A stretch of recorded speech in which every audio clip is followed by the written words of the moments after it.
What's going on, YouTube? Rukari back with another episode of the Minotaur Hotel. As you can tell by the sad lyre music playing around us, and we are about to agree to a contract with Asterion that could put our body in physical danger, but at the promise of protecting him from the dangers of the valley. And you know what? We're gonna do it. Yeah, let's do it. Prepare the contract. I'm ready for it. Smile away, big boy. This is gonna happen. Four shadows, bathed in red light, huddled around a table overlooked by the starry sky. A dry, thick piece of parchment, a handwritten scrawl, clauses and terms muttered between bouts of coughing, ideas growing like spider webs until touching and being woven together.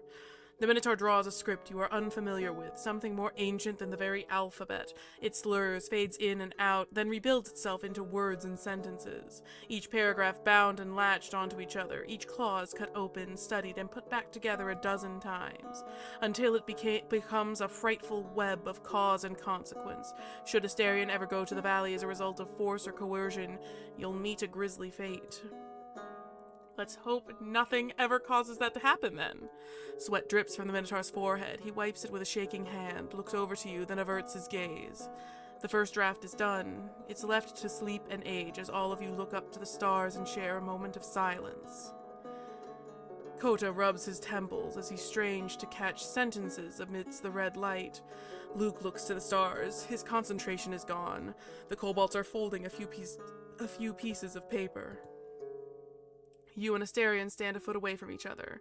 You look away, the moment lingering before gazing into each other's eyes. Then the moon, the stars, and finally the Minotaur's hands. Return to the contract. Read it aloud, weigh every word against each other, each part's burden and boon. Then start anew, a fresh parchment to paint the picture again, this time with a comma here, a period there. Such a human thing. To prize precision in every sentence, gods back in their time could not care about the pains and sorrows of mortal men. Whatever promises the Olympians made were vague and careless. But humans have so much to lose and so little to gain. Even this undying Minotaur, man in all but shape. But you, good master, what brought you to this ugly land, to this empty and abandoned hotel? There are dark, inauspicious paths you could have wended, and ones of great glory, too. This is where you are, however. We, sitting at the sidelines, can only hope it was this moment you sought. Would it be excessive of us to assume you came here to undo the hybrid shackles? What an odd master you are. Hundreds came before, but none were so foolish as to do what you are about to do.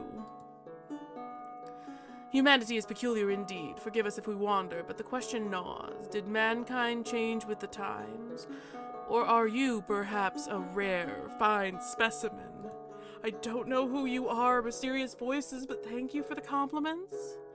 The Minotaur stirs. It's time, our good lord.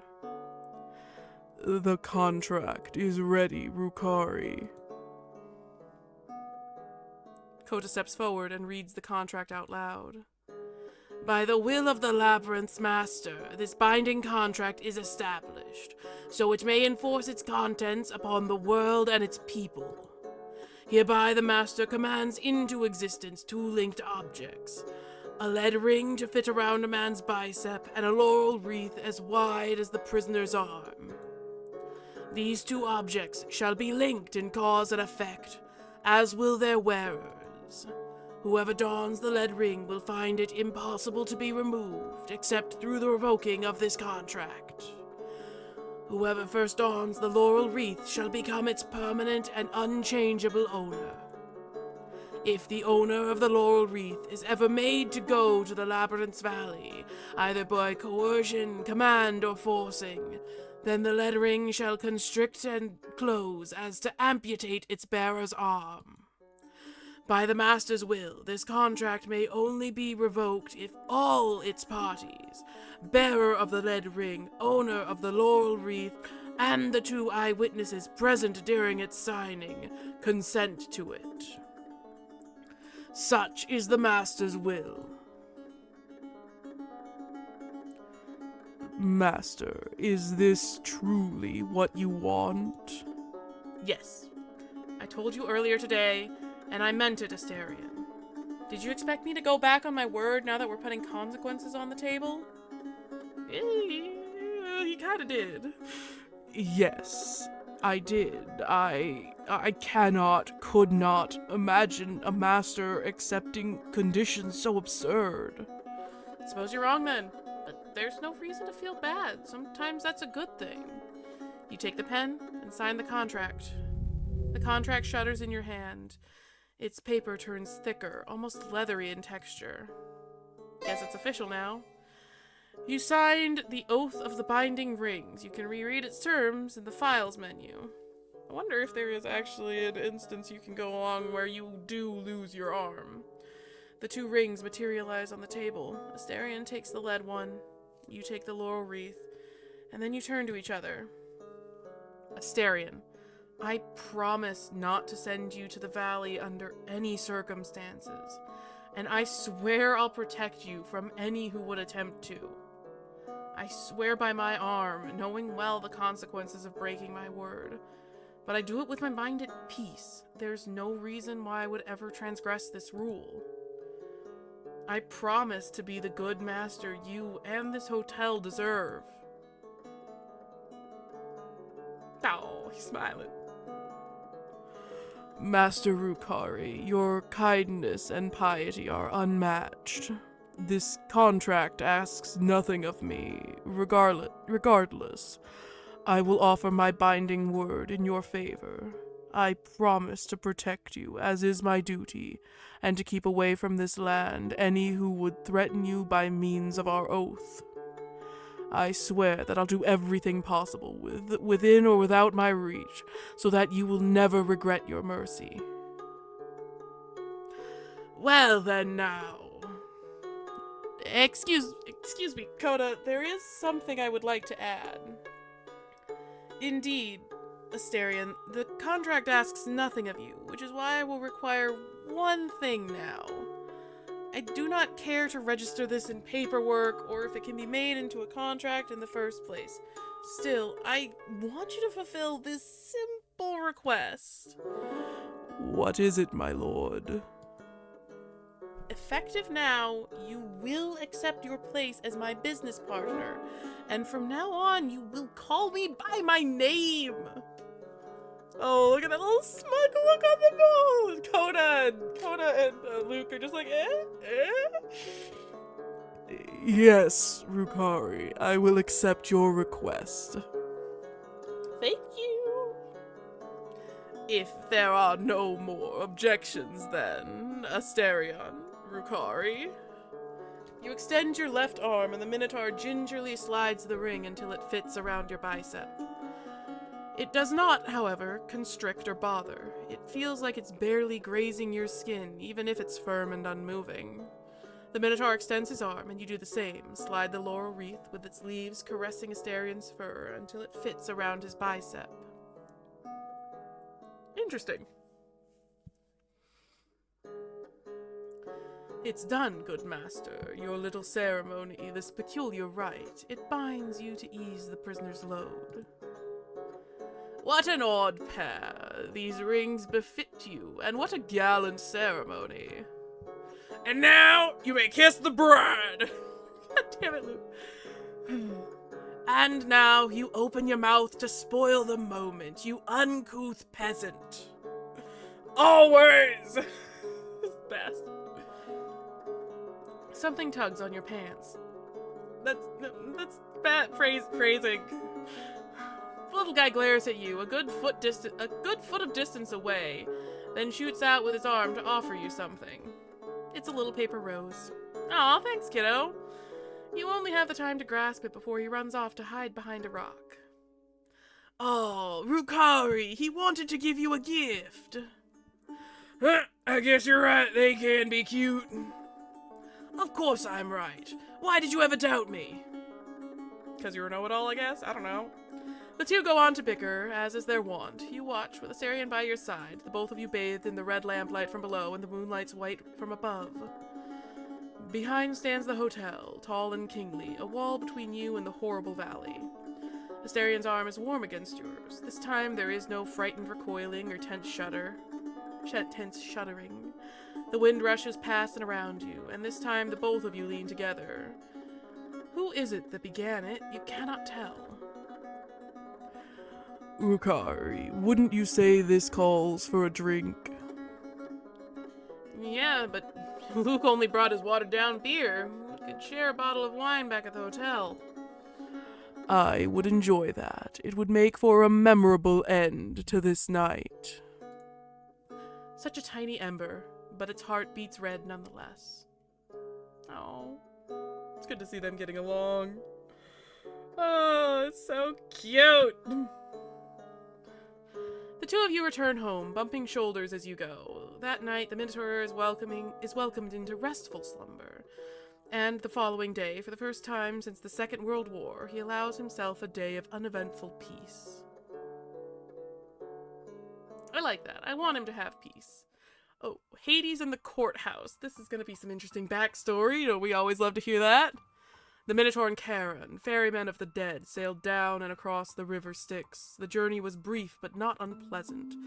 Left and right the newly dead looked, to spires of raw rock jutting from the ground in shapes both familiar, temples, homes, palaces, and incomprehensible edifices that defied geometry and logic. The world of the dead lacked sunlight, but so did its objects lack a shadow. Everything shone with a humble light coming within. Even the Styx's water glimmered, so clear were they that the Cretan prince could gaze into their depths, to the restful sandbank peppered with gemstones and silver.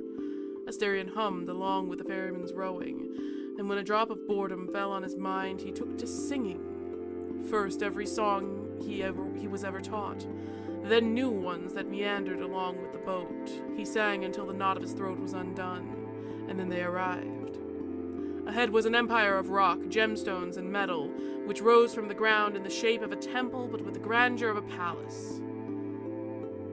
Smaller than the palace of Knossos, thought the Minotaur, ignoring that his memories of that place came from the eyes of a child.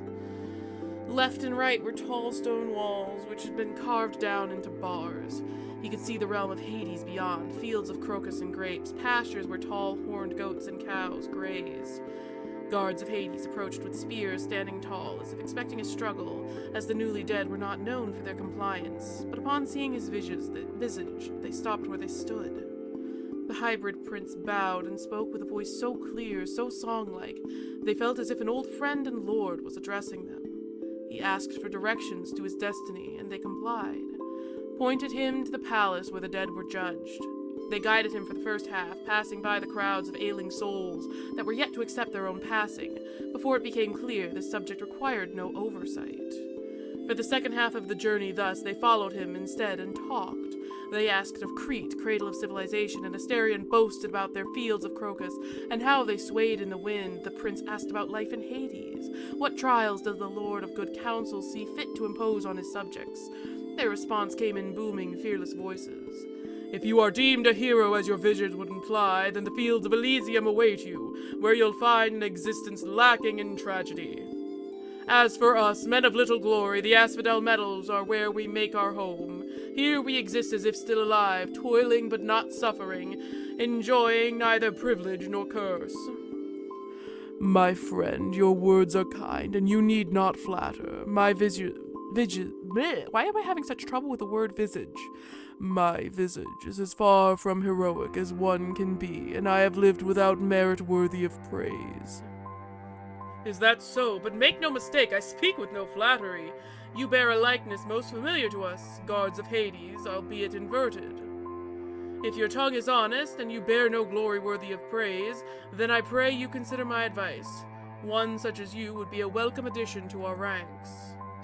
Questions swam in the prince's mind. So many, yet only one could be picked at a time.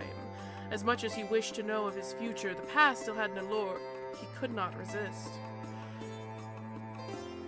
Friend, please speak without fear. What could you mean by my appearance being familiar? Could it be you have seen here folk like me, cursed with the likeness of a bull? Not like you, but among the elite of Hades, you'll find bull-eyed men from the Cretan lineage. Their voices meander just as much as yours. Their greatness is well known and unmatched. This is why I cannot believe you are a humble, mediocre soul. Greatness flows in your blood just as much as it falls on your horns. They came upon a hall, as tall as the palace of Knossos, polished stone from top to bottom, with gemstones encrusted where they were birthed. the end of the hall stood 3 podiums, each with a judge. Bull-eyed men with a tan skin and garments so familiar to the Cretan prince. With his step-wide shoulders standing proud, the Minotaur met his fate head first. Interesting. I don't know what that means, though. But we're going to the hinterlands, the first, and the charm. I'm guessing this has something to do... Nah, I thought it was going to be the peacock guy because of the feathers. The Minotaur dreams, snapshots around him shifting back and forth.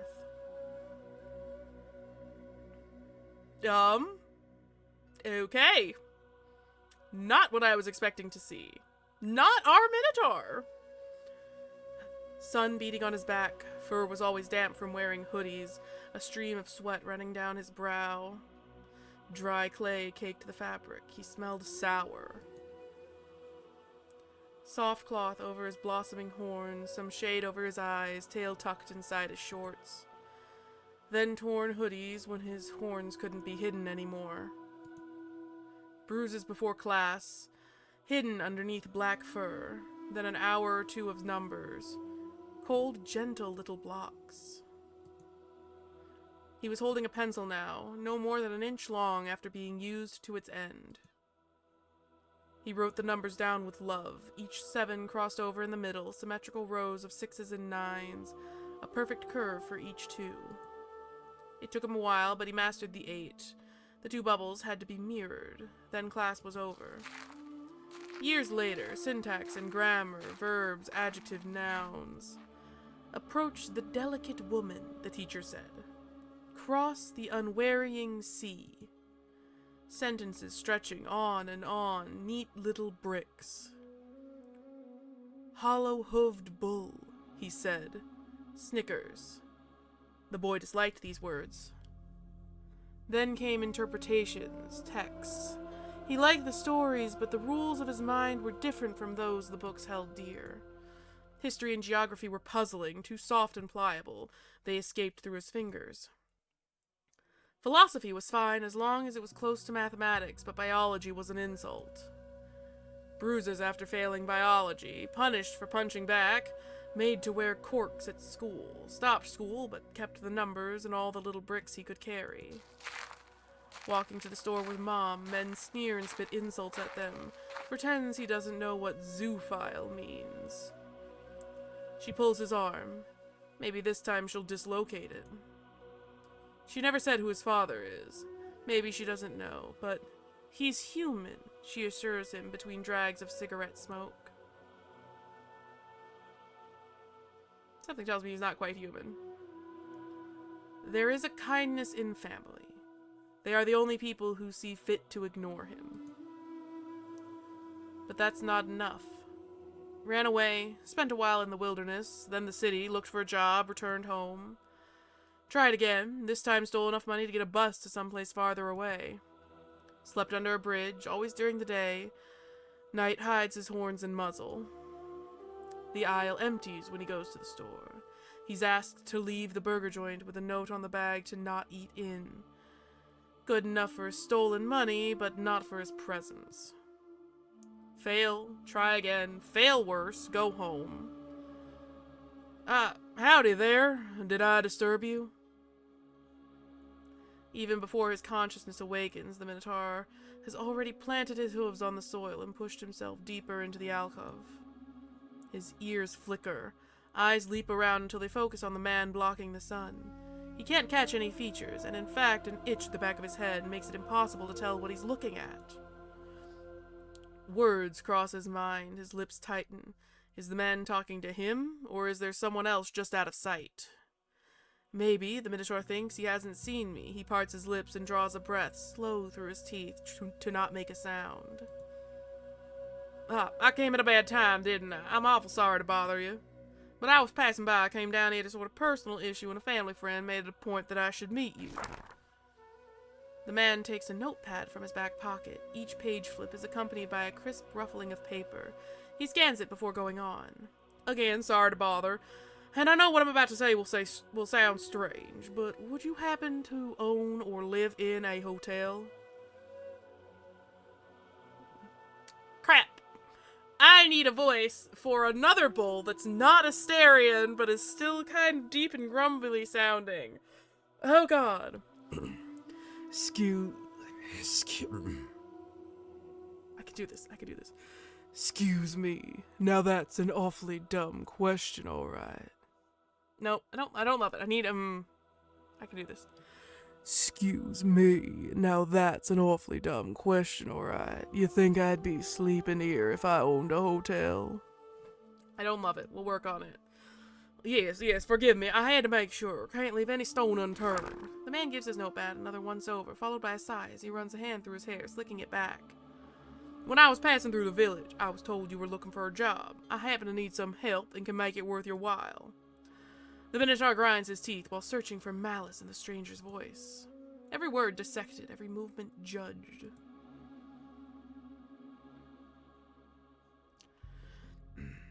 You must have got the wrong guy. The stranger shifts his weight on his legs. Perhaps he frowns, but the Minotaur can't tell for sure. It's like there's a gaping hole where the man's face should be. No, I'm sure you're exactly who I'm looking for. I was told I could find a... There it is. That same thing in all men and women. The Minotaur tightens his fist and lets his head droop a tad lower, pointing his horns toward the man. A what? A kindred spirit. Someone who can appreciate my situation. Oh, crap, is that the peacock guy and I've just given him a southern accent? Birds of a feather flock together and all that. The itch at the back of his mind grows maddening. The man's voice sounds choppy, or perhaps the Minotaur's ears are failing him. Let me cut to the chase. It will all make a lot more sense if I just show you. The man takes a booklet from his pocket, opens it, and swipes a finger on a page. The itch at the back of the Minotaur's mind dies down, but in turn his vision starts to feel wrong. He keeps staring at the man's blurred, unreadable features. For a moment, they even seem... What voice did I give the goddamn peacock? There. All better now. We're going with that, and if I remember to look it back up, we'll change it later on. I don't know. The sun disappears behind the horizon, and at the last the Minotaur can see the creature's face. His heart skips a beat as he leaps upright. What the fuck are you? A man. Or it would seem to most, but in truth I'm like you, just different here and there. People just call me P. Pleasure to make your acquaintance, Mr. Dream. The Minotaur thinks this has to be a dream. He draws a breath that sticks in his throat. Bile and fire bubble to the top of his stomach. Well, doesn't matter for now. Now that you can see me for what I am, let me explain my situation. I'm here in the hinterlands to deal with a certain family matter. My grandfather, God rest his soul, spent a good deal of his life chasing after a very special place. He called it the Minotaur Hotel. It's supposed to be around this area, but he couldn't ever find it. And yes, as you can see, I'm not really a human, am I? Neither was my grandpa, of course. Chances are this hotel I'm looking for is quite peculiar too. So I want to prove my dear old man right, and as luck would have it, I heard a story about a Minotaur of all things here in the valley. That can't be a coincidence, right? So I came here to see with my own eyes, and sure enough, you look like the real thing. And let me tell you, finding you was no easy task. The closer I got to this pond, the less sense the roads made. There's something fishy going on here. Even if you have no information about the Minotaur's Hotel, I still have a job for you. I just cannot believe this a coincidence, why a part of me wants to believe the fates conspired to set this in motion. So I want to hire you. I believe you might be able to help me find what I'm looking for. Sound good to you? The last lingering remnants of sleep flee the Minotaur's mind. His hooves scrabble on the dry clay, and his teeth grind together as his heart burns. If this ain't a dream, then I must be cursed or going mad, or this is a monster trying to trick me. How do I know this ain't some kind of trick, that you aren't a devil or something? Devil? Now that's... Have you ever seen one before? He hasn't. Never in all his years has he witnessed anything that, without a shadow of a doubt, broke the veil of mundane life, but he's heard the stories. There's a lot of weird things here. You never know. I see. Well, I can tell you I'm not a devil, but I won't be able to give you much proof of it. I mean, how can someone prove he isn't a devil? I wouldn't know a test to verify it. That said, seeing as you don't seem convinced, I can sweeten our deal a bit. You saw my trick, right? My very own human disguise, with which no one can see what I really am. It's all thanks to this little booklet here, what we call a charm. It sure is difficult not being human, isn't it? Doubly so when you have no way of blending in. Judging from what I heard about you in the village, it seems as if you never had one of these. On any other night, saying such things to the Minotaur would spark a fight, especially when spoken in the peacock's tone of blithe condescension. But not here, not now. The Minotaur gazes at the booklet, and despite the haze of his fear, visions overtake him. To become a man. And as soon as the words pierce his thoughts, everything comes unlatched. Dreams spring forth, a fountain of possibilities he had sealed in a vase and refused to think about. Before you get any ideas, I'm sorry to say that taking mine won't do you any good. For the most part, they only work for the person they were made for. But that's no issue at all. I can make one for you, right here and now. And with that, the Minotaur realizes just why people sell their souls. You're speaking more and more like a devil, you know that? A stranger comes up, you ain't even human, and now you're talking about this weird stuff. If I ain't dreaming, then you must be a devil, that's clear as day. Not a dream, no sir, and not a devil either. That's far too Christian for my tastes. I'm much more of a, shall we say, old-fashioned kind of guy, much like you, I imagine. Although, I suppose what I have to say won't do much good for my cause. What do you mean? How to put this? Let me speak frankly. I want something from you, and I'm willing to pay for your time. That said, the situation you are in, it's wrong. People like us aren't supposed to walk around showing our true selves. That's the law, and we can be punished for it. You're lucky in a way. This place is such a hellhole that gossip about you never traveled too far. Or perhaps it's bad luck, seeing as you'd have gotten help long ago if you lived somewhere decent. I can make a charm for you right here and now. By the end of this night, you'll have your very own human disguise. All I want is that you consider taking my offer. I'll pay you to help me find this place, the Minotaur Hotel. It shouldn't take long. I'll only be here for 2 weeks at most. And to sweeten it up even further, while we're working together, I'll teach you everything there is to know about, well, not being human. Do we have a deal? Sounds leap from across the pond. Grasshoppers and cicadas singing, birds letting out distant cries while returning to their nests. Ripples emerge from the center of the pond itself to dance upon its otherwise placid surface. The concentric waves laze their way to the shore, displacing thin clouds with sentiment of their motion. A splashing sound, like a distant sea inside one's own head. The Minotaur draws a breath and hunches over. Hummingbirds peck at the back of his head, raising each fur strand one at a time. It's a pretty sweet deal, I'm not gonna lie. It's like a dream of stitched together visions. Going to the grocery store in the village, where all of the products have a thin coating of road dust, where people perk their ears to catch his hoof steps. The unending humiliation that comes with purchasing something as simple as a candy bar. Gritting his teeth against their stares, ignoring their disgust of him as if he bore some terrible deformity. Being ignored in turn, best not to interact with the cursed.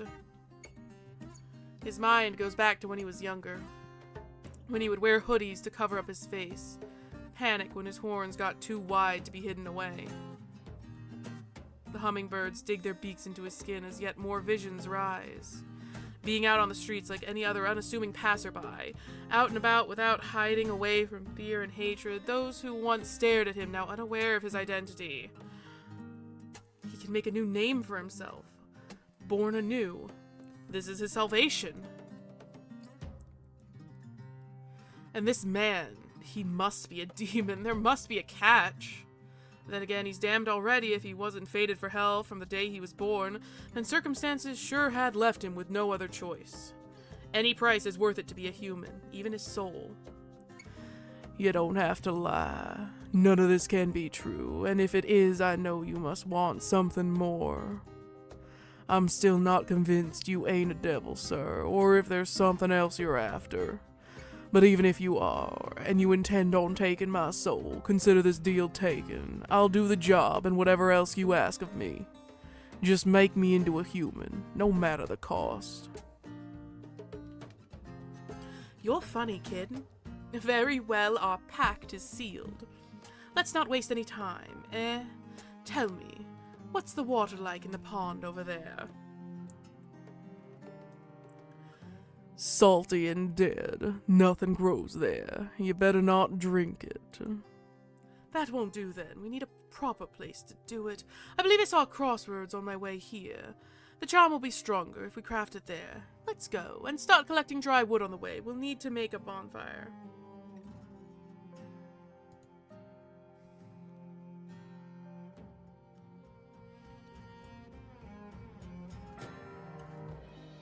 Before we proceed, I'm afraid I didn't catch your name. As I said, you can call me P. P? Is that really your name? My family has some peculiar traditions. My dad, grandpa, and all the men share a very complicated name. Everyone I know just calls me P. It's easier.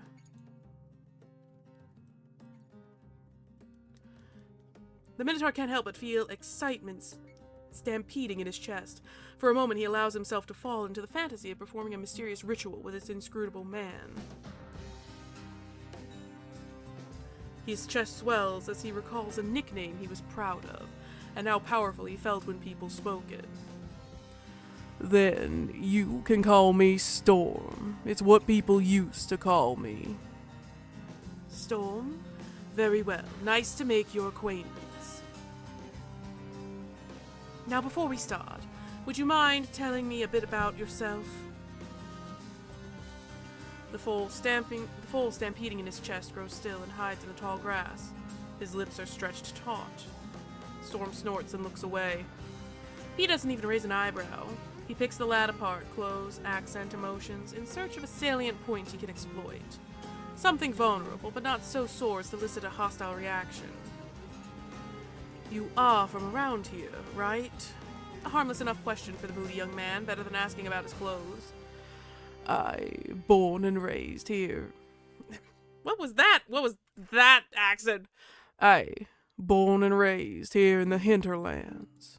I don't even know where the hinterlands are. We're just going with a southern accent because it's the only one I can think of to do. And so at least it's not Scottish. Should he have been Scottish? It's too late now. P remains silent. P remains quiet. Silence breeds discomfort, which the unwary often fill. The Minotaur's heart must be skipping a beat, or perhaps he feels small and vulnerable against the peacock. He snorts, then speaks. But my ma's family's from up north, near the coast. I see. That's a rough place, isn't it? No rougher than this hellhole. Good for fishing, though. Damn cold waters and windy as a tornado. Like the little piece of wheat he's got, just chew it on. Makes me feel like the southern voice fits. The peacock's voice comes out monotone, as if he was responding to something the Minotaur revealed without knowing. Yes. A shiver runs up the Minotaur's spine as he feels watched by a dozen pairs of eyes. He looks around but finds no one else there with them. Do you come from a family of fishermen? The fear of being watched loosens the Minotaur's lips. Kinda. My grandpa on my mom's side is one. He looks back again and nothing. My brother's fathers are fishermen too. The peacock's gaze grows harsher. Ah, how many brothers do you have? 6. No sisters. I'm the youngest. Mom didn't want to have any more kids after me. I see. So you are the 7th... Oh, is he going to be a 7th son of a 7th son? That's a big thing. Petulance returns to the Minotaur. Does that matter for something? I'm not sure. There's a local legend. The 7th son of the 7th son is born special, shall we say. The folklore says he'll be a werewolf. Any chance your father might have been a 7th son as well? Afraid I can't answer that question. Never met him. I see. Mom always said he was a man. Puzzle pieces drift in the peacock's mind. He speaks without realizing he already wishes to crack the lad to pieces and see every bit of his past. The thought of finding the hotel gives way to the fascination of investigating. Maybe he was, yes. What's that supposed to mean? He might have been human, yes, and you might just happen to have been born a Minotaur due to a freak event of nature. It's rare, but can happen. Or he might have been someone like me, carrying a charm to appear human. Maybe your daddy is waiting for you at that Minotaur's hotel I'm looking for. The peacock hopes the Minotaur will take the bait, but his face remains as hard to read as ever. Fuck off with that. Answer me this one question, city guy. If there was another fucking Minotaur around these parts, don't you think everyone would know about it? Look, it might sound idiotic, but maybe your granddad was bullshitting and there is no Minotaur Hotel or whatever. Well then, does that mean you're rejecting my offer? Then fuck right off. Not so tough now, huh? Look, I said I'd make it worth your while. You'll get paid no matter what, even if this hotel doesn't exist. You'll get your damn charm tonight and your money when we are done. But now let's be honest here for a minute. You see, kid, assuming for a moment your daddy is someone like you and me, I'm doing what he should have done 20 years ago. So here are your options. You can stay here, behave, and I'll teach you all about how to pass off as a human. Or you can leave and go back to being homeless. Dang, Pete's cruel! A flash of clarity cuts through Minotaur's mind as the pecking order is established. Pecking order. 'Cause he's a boy! Would he grovel and beg? He would, without a second thought. Teach me. I want to be human. That's better, lad. First off, we can't become human. At most, we can pass off as one. That's the first thing, just so you don't set your expectations too high. What's the difference? You'll still be, well, you, but others won't notice it. It's exclusively a perception thing. You're carrying a charm around that makes everyone else think you're human. If they touch me, will they figure it out? Depends. If the charm is really, really good, they won't find anything wrong. You'll feel just like a regular person. But that level of quality is usually so expensive you'll have to spend a lifetime working to pay for it. Or you can work a government job. That'll get you some of the good stuff. Most people can't exactly do that, though, so we settle for something more accessible. Nowadays, you can get a good enough effect with a passport. A passport? Is that a fucking joke? No, it's exactly what it sounds like. You get a passport done. It has to be one of those e-passports with a little chip inside it, and they make the chip into a charm. So long as you always carry your passport with you, that's it. You got to be kidding me. All this time I could have just carried a passport. All the humiliation of a lifetime, a freak in school, a wretched home, an abomination in the streets, all of it could have been avoided. If only he had a booklet. It's nothing short of an insult. I'm sorry. I can't imagine what you've been through. No, you can't. The peacock braces for another outburst, but the boy breathes in, grits his teeth, shakes, and breathes out. So we just walk into... Where do I get a passport done? Just walk in and ask for it? Well, yes, in theory, but it's illegal for us to walk around without a charm in the first place. You'll get arrested. Then how do I? If the passport is a charm, but I can't get the passport without a charm. Yes, quite the catch-22. But don't worry, kid. We're gonna fix it tonight, right here. There are also homemade charms. They're not nearly as good as the passport, but hey, it'll do the job. Then how good is it? What's the catch? There must be one. I'm not stupid. The catch is that low-quality charms have side effects. The specifics depend on how it was created, which process was used.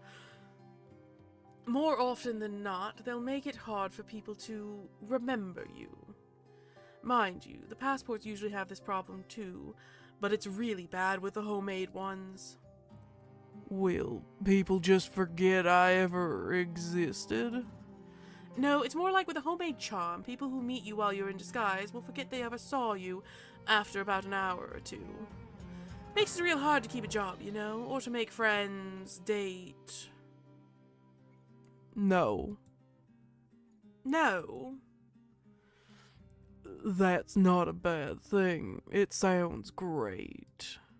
I've been treated like shit my whole life. I can't buy groceries without people looking at me like I'm diseased or something. I've been remembered my entire life, and I hate it. I hate this. Being forgotten sounds like the best thing in the world to me. Don't care what it costs. I'd kill for that. Let's do it. Make me the charm. Please. Good, then I'll explain the process. There are many ways one can go about making a charm. In ancient Greece and Rome, it would involve sacrificing an animal to the gods to imbue its bones with magical properties. The Christians didn't appreciate these pagan rituals. Instead, they made a sacrament through which crosses become charms. Just a century ago, you'd need a priest to have a charm made. However, times have changed. Now it's all a matter for the state. If you know what and who to look for, you can get a government-issued charm. But that usually requires having one with you already, at least so you can collect it discreetly. So, each method can be harder or easier to realize, depending on our circumstances. Evidently, we don't have cattle to sacrifice, and I doubt there's a priest nearby who knows the sacrament. There is the traditional Latin American way, however. It requires very little in terms of materials, and what it does, I can readily provide. It'll take a while, and the charms it produces are quite particular, however, but that shouldn't be an issue. You'll have to follow my instructions, too. Just say what I gotta do. Whatever it is, I'll do it. Good, it's simple, really. We'll start a fire, and then we each tell a story. We'll need to keep weaving more of them together to make your charm have lasting power. After we finish our stories, I will give you a feather, and you will throw it into the fire alongside whatever you want to be your charm. That is the Latin American way. We tell stories, weave them together into a contract. You'll make an oath with humanity itself, built as an extension of my own, which, that's enough preamble already, kid. Are you ready and on board with us so we can start? I'd be an idiot if I wasn't. Glad to hear it. So, you have a firm handshake, kid. So do you, for a city boy. Don't provoke me. You have no idea what the city boy is capable of. Sure then. Nice grip for an old man. You really are a piece of shit, aren't you? Yeah, get used to it. I know you need me to find your hotel. Okay, I'll let you win this one. Now shall we get started on the charm? Thought you'd never ask. And as we fade to black, I think this is as good a time as any to pause this episode while we wait for them to tell their stories. I was not expecting that to happen this episode. I totally forgot about P for a little while there, and I guess now we finally get to meet Storm, which is the other Minotaur that we always see in the logo and always in the thumbnail of these episodes. But hey, you know what? We're meeting new characters, we're learning new things about each other and our friends, and I think this is wholesome and definitely not going to end wrong, and I have no idea what's going to happen when they get to the hotel. But we'll save that for another episode. Thank you guys so much for watching. I hope you're enjoying this series, and I will see you in the next episode. Goodbye!